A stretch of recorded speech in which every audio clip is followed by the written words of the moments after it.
ఎప్పుడైతే సువార్తను తృణీకరించారో, వినలేదో, పట్టించుకోలేదో, ఈ సువార్త అన్ని జనులకు ప్రకటించబడింది. మొదట ఇశ్రాయేలీయులకు, మొదట యూదులకు అవకాశం ఇవ్వబడింది.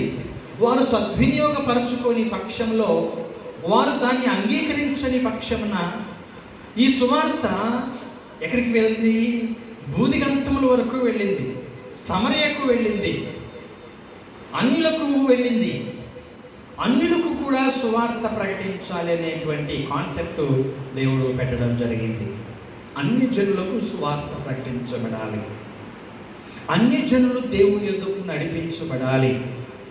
యూదులే కాదు, ఇశ్రాయేలీయులే కాదు, యూదా వంశమే కాదు, ఈ 12 గోత్రాల ప్రజలు మాత్రమే కాదు, అన్ని జనాంగం, గ్రీసు దేశస్తులేమి, అర్థమవుతుందా? భారతదేశస్తులేమి, చైనా దేశస్తులేమి, అమెరికా దేశస్తులేమి, ఆఫ్రికా దేశస్తులేమి, తమిళనాడు వాళ్ళేమి,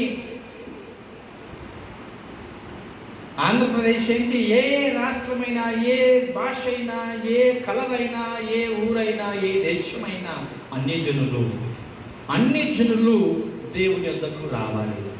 అన్ని జనులకు సువార్త ప్రకటించబడాలి. మనం ఎవరము ఒకప్పుడు అనంటే అన్య జనులం. ఎవరము? ఇప్పుడు అన్ని జనులం కాదు, ఇప్పుడు సమీపస్తులము. హల్లెలూయా. మునుపు దూరస్తులము, మునుపు అన్యులము, మునుపు దేవుడు లేని ప్రజలము, మునుపు సువార్త లేని ప్రజలము. ఇప్పుడు సమీపంగా వచ్చాము. హల్లెలూయా. ఇప్పుడు దేవుని దగ్గరకు వచ్చాము. ఇప్పుడు దేవుని రాజ్యముగా మారాము. ఇప్పుడు దేవుని యాజకులమయ్యాము. ఇప్పుడు దేవుని బిడ్డలమైపోయాము. ఇంకా అన్యులు కాదు.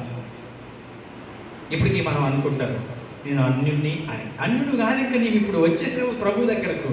హల్లెలూయా.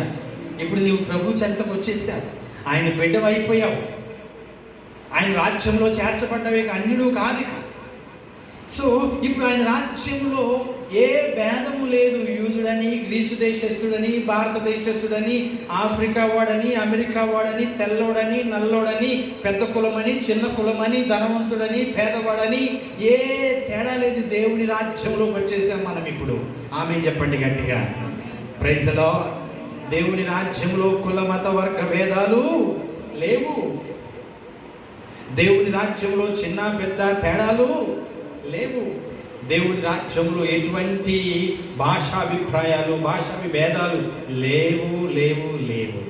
అంతా ఆయన బిడ్డలే.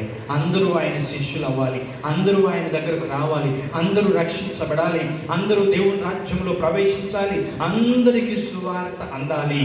ఇది ప్రభు అయిన యేసుక్రీస్తు యొక్క ఉద్దేశమై ఉన్నది. ఆమేన్. అయితే ఈ పేతురు గారి విషయం గనక మనం చదివినట్లయితే, ఈయన యూదుడు. అర్థమవుతుందా? ఎవరైనా